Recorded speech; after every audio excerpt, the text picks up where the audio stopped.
Muito bem, seja bem-vindo, feliz ano novo. Essa é a primeira série de mensagens de 2021. Nós estamos chamando essa série de vacina, né? Vamos entrar vacinados em 2021, né? A série Vacina propõe abordar temas, problemas reais e como que a palavra de Deus pode nos oferecer soluções preventivas, né? Que não deixem o nosso coração enveredar por certos caminhos, por certas situações da vida. E agora à noite, nós vamos abordar, como um reflexo da série Vacina, problemas que já se instalaram na alma, se instalaram na vida, e vamos encontrar na Bíblia Sagrada caminhos para a cura, caminhos para a restauração de vidas.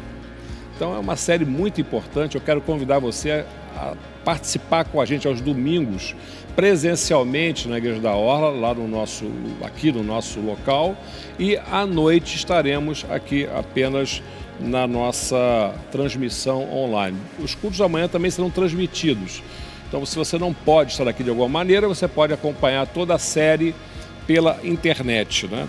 E esses temas que vamos abordar serão medo, pecado, frieza espiritual, soberba e raiva. Esses temas nós vamos então nos debruçar sobre eles, né? Pela manhã preventivamente e à noite agora à noite encontrando soluções mais permanentes de restauração dos nossos corações. Eu ouvi uma frase muito importante que marcou o meu coração nesse final de ano e quero compartilhar com você. Se em 2020 Deus nos fez mais fortes, eu acredito que em 2021 Deus nos fará mais felizes. E essa é a nossa expectativa, entrar nesse novo ano, novo ciclo de tempo, nessa ardente expectativa de que Deus continue conosco, fazendo a sua vontade nas nossas vidas. Deus te abençoe, Deus te guarde, seja bem-vindo, vamos em frente.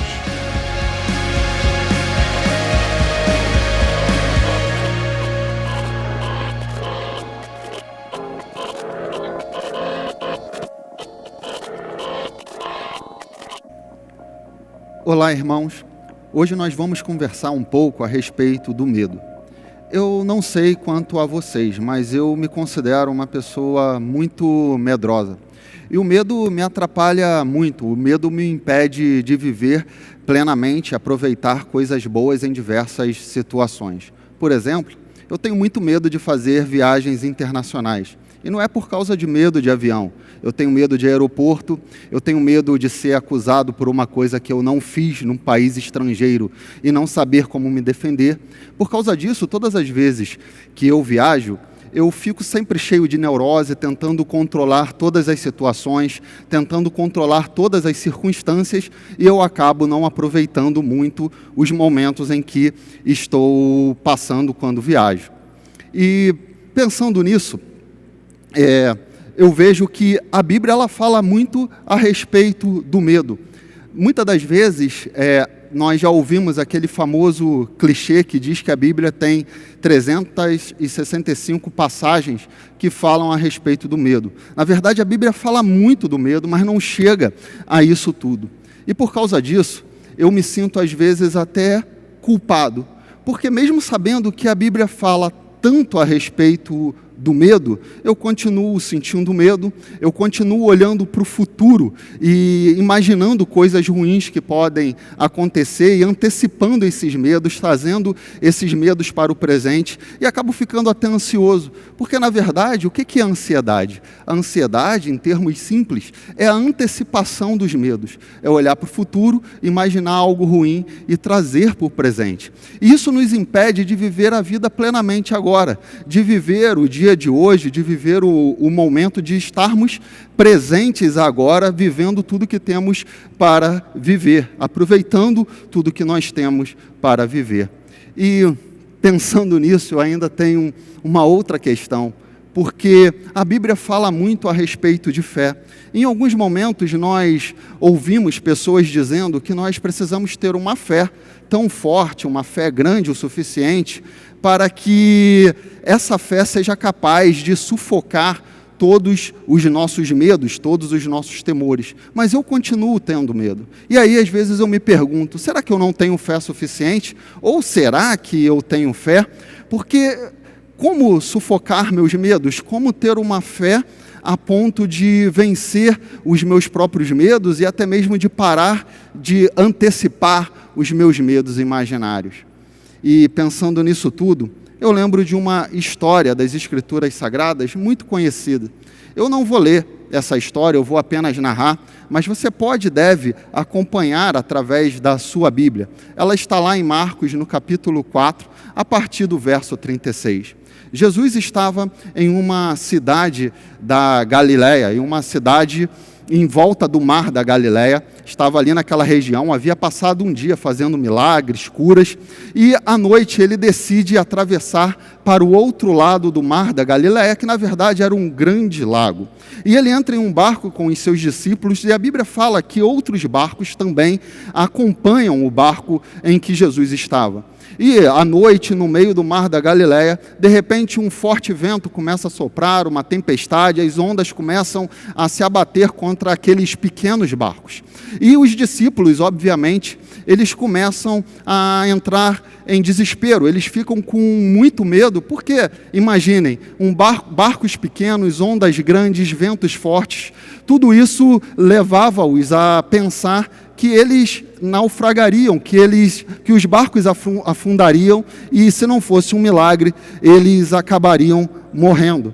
Mas o interessante dessa história é que, no meio de toda essa cena de medo, eles olham para o lado e encontram Jesus dormindo. E o texto de Marcos, ele é enfático e ele gosta de mostrar que Jesus estava, inclusive, com a cabeça deitada em um travesseiro. E aqueles discípulos acham estranho Jesus dormindo ali, e eles começam a acordar Jesus, e acordam Jesus meio que aos gritos e aos berros, e mal Jesus levanta e acorda e olha para aquilo tudo, os discípulos viram para ele e falam: mestre, o Senhor não te importa que morramos? É interessante, essa pergunta ela parece completamente descabida, porque Jesus também estava no barco. Se Jesus não se importasse com eles, Jesus não se importaria consigo mesmo. Mas essa pergunta não é uma pergunta isolada dentro das Escrituras Sagradas, porque em muitos momentos, em situações de medo, de desespero, em situações quando as forças humanas já não eram suficientes para resolver tudo que estava em volta, os seres humanos, os homens de Deus, eles se voltaram para Deus e perguntaram: Senhor, o Senhor não se importa comigo? O Senhor não se importa com a situação que eu estou passando? Por que o Senhor continua em silêncio? Você pode abrir o livro dos Salmos, você pode abrir o livro dos profetas, que você vai encontrar milhares e milhares de passagens como essas, pessoas olhando para Deus e perguntando para Deus: Senhor, por que o Senhor não se importa comigo? Por que o Senhor não se preocupa com isso que eu estou passando? Por que o Senhor me deixa passar por essa tempestade sozinho? E é difícil, num momento como esse, nós não nos enxergarmos como que passando por uma grande tempestade.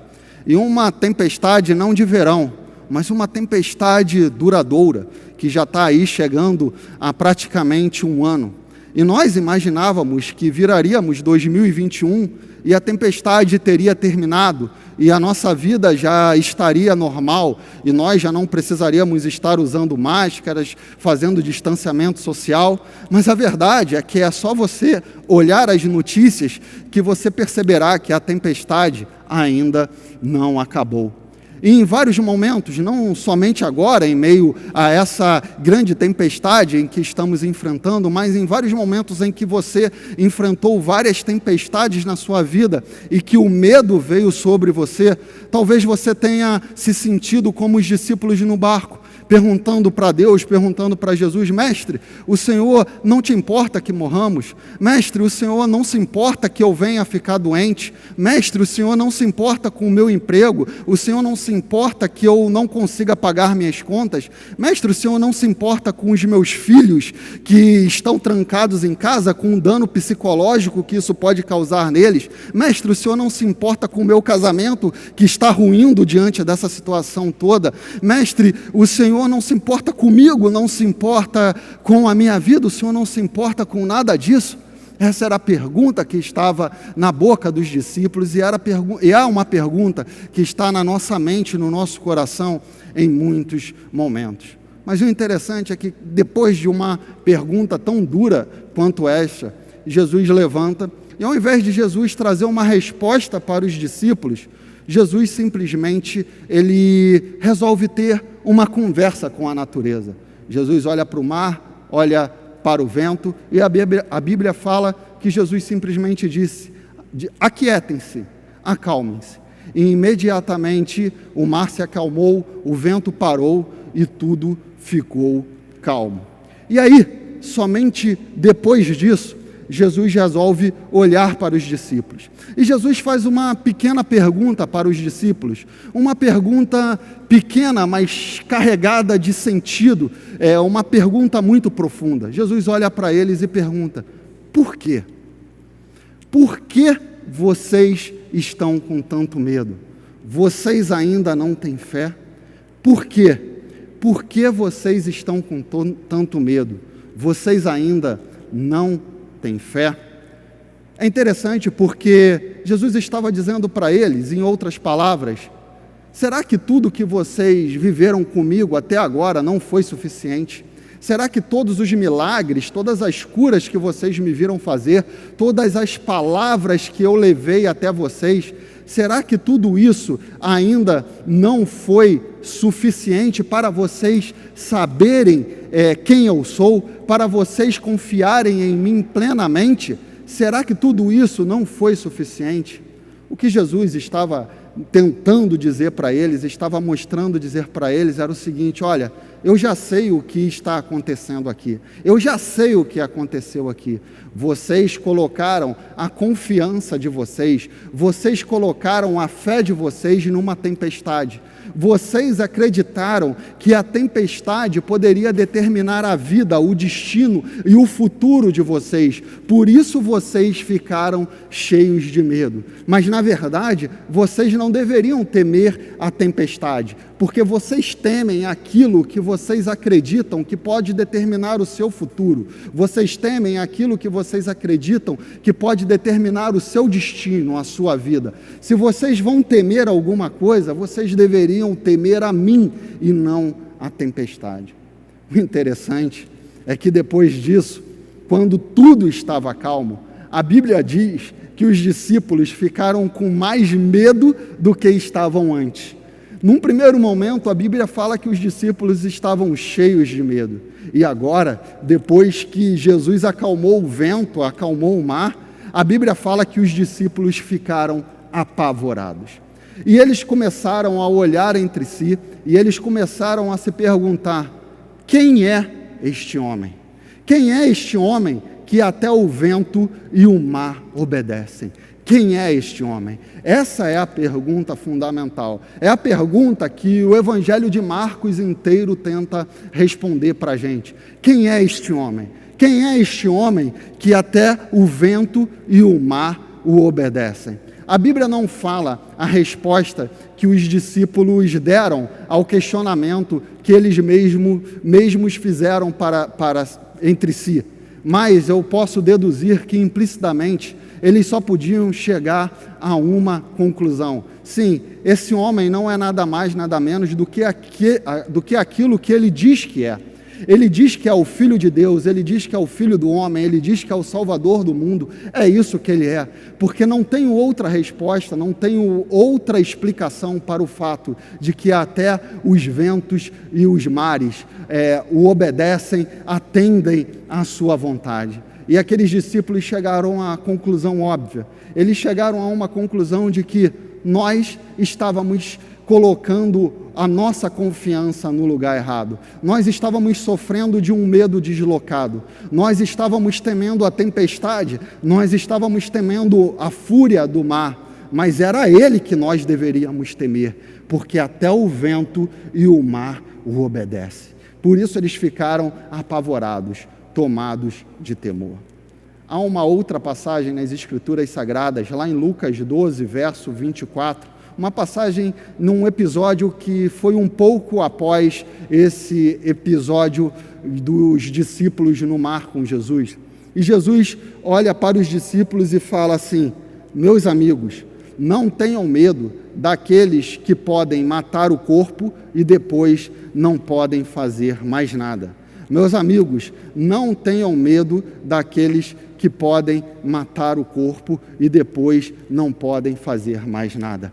Esse é um texto muito interessante, porque Jesus estava dizendo para os seus discípulos assim: olha, vocês não precisam temer, mas não é porque não existe razão para temer. Existe razão para temer, sim. Mas vocês não precisam temer e não devem temer, porque vocês devem temer algo que é muito maior do que isso que vocês agora temem. Porque vocês têm alguém para confiar e colocar na sua confiança, alguém que é muito maior do que todas as situações que vocês temem. Se vocês vão temer alguma coisa, ou em outras palavras, se vocês vão colocar a confiança e a fé de vocês em alguma coisa, se vocês vão acreditar que alguma coisa pode determinar a vida e o destino de vocês, então confiem em mim, então acreditem em mim, coloquem a sua fé em mim, temam a mim e não todas as outras coisas que agora vocês temem, que agora estão apavorando todos vocês. Vocês temem aquilo que vocês acreditam que pode determinar a vida de vocês, o destino de vocês, o futuro de vocês. E agora eu pergunto para você: o que é que você está temendo nesse exato momento? O que está tirando o seu sono à noite? O que está te causando ansiedade? O que está fazendo você perder a paz? Provavelmente, todas essas coisas que estão te enchendo de medo é aquilo que você está colocando a sua fé nelas, a sua confiança nelas, e acreditando que todas essas coisas podem determinar o seu futuro acima do próprio Deus, acima do próprio Senhor Jesus Cristo.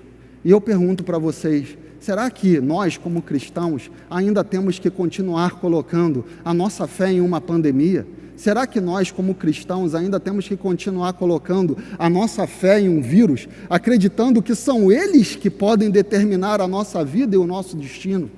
Falando desse jeito, pode parecer até infantil, pode parecer até estranho, mas era exatamente isso que Jesus estava falando com os discípulos no barco. Ele estava dizendo para eles: vocês vão continuar colocando a fé de vocês em uma tempestade, em uma ventania, em ondas? É assim que vocês vão continuar colocando a fé de vocês, o que é mais precioso em vocês, que é a fé, a confiança de vocês? É nisso que vocês vão continuar confiando? Ou vocês, de uma vez por todas, vão passar a confiar em mim e a temer a mim, que sou mais poderoso do que qualquer tempestade, do que qualquer ventania? Os discípulos demoraram um pouco para entender tudo isso, é verdade. Mas lá na frente, uns 2 anos depois desse episódio no barco, Pedro e João, que estavam ali com Jesus, se viram diante dos líderes religiosos, se viram diante de homens que haviam sido responsáveis diretos pela crucificação do próprio Senhor Jesus Cristo. E eles estavam ali sendo acusados diante daqueles homens, e eles poderiam pensar com toda a tranquilidade do mundo que eles seriam os próximos a serem crucificados ou a serem mortos. Afinal de contas, aqueles homens crucificaram o Senhor Jesus, o que poderiam fazer com eles?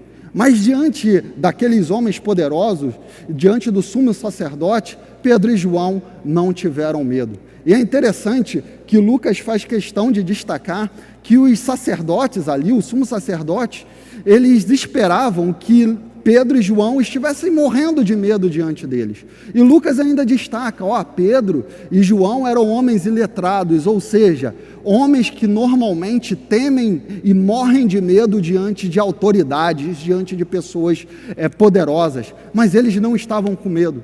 E o próprio sumo sacerdote viu a coragem deles, e a Bíblia fala que ele concluiu: não, eles só podem ter estado com Jesus, não há outra explicação.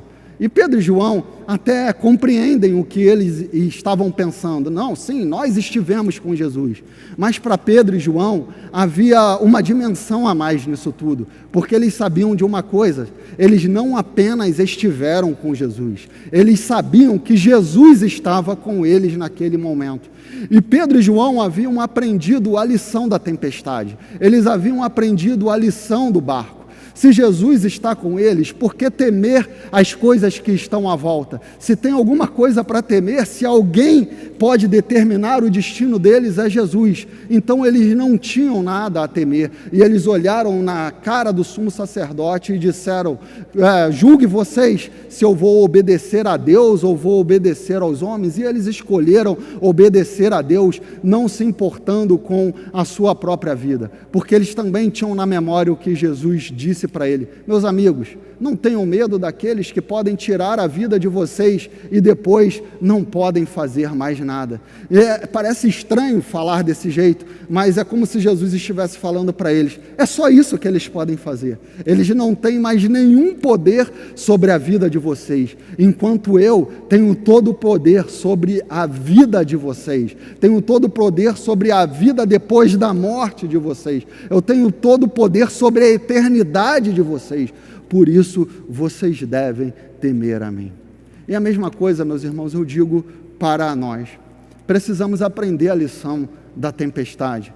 Precisamos aprender que se temos que temer alguma coisa, que se temos que colocar a nossa confiança em alguém, nós precisamos colocar a nossa confiança em Jesus. A fé e o medo, eles fazem parte, são dois lados de uma mesma moeda. Você teme aquilo em que você coloca a sua confiança e você acredita que pode determinar o seu destino, o seu futuro.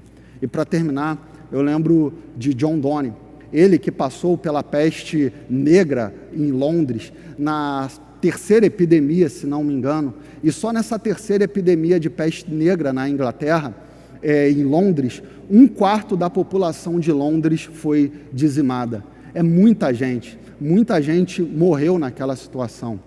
E John Donne, o próprio John Donne ficou doente e pensou que iria morrer naquele tempo.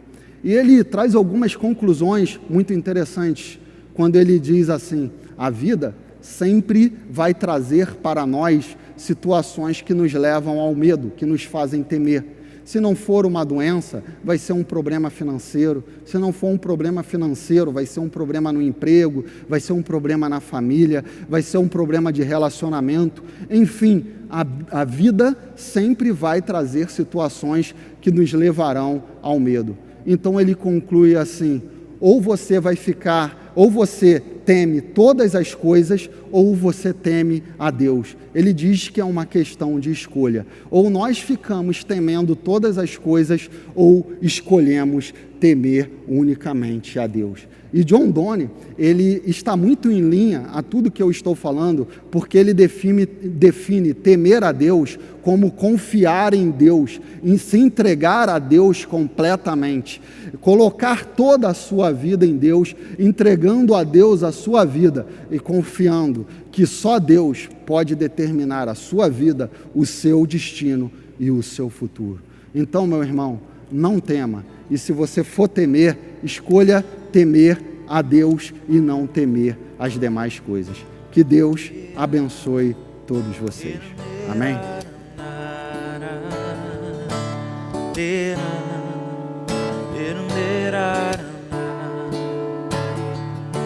Como é importante, meu Jesus, sentir que Tu estás comigo, poder ouvir a Tua voz a falar tão meiga no meu coração. Meu servo, não temas, não temas, pois eu te escolhi. Sei que é difícil, mas confia em mim, confia em mim. verás o meu poder.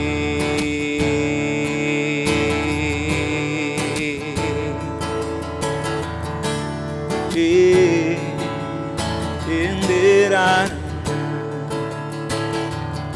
Senhor, eu ouço teu chamar e me alegro em dizer, Senhor, estou aqui.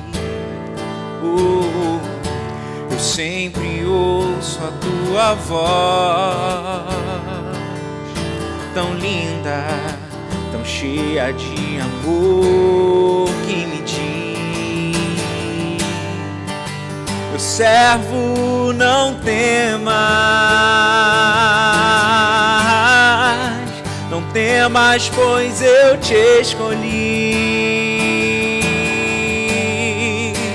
Sei que é difícil, mas confia em mim, confia em mim.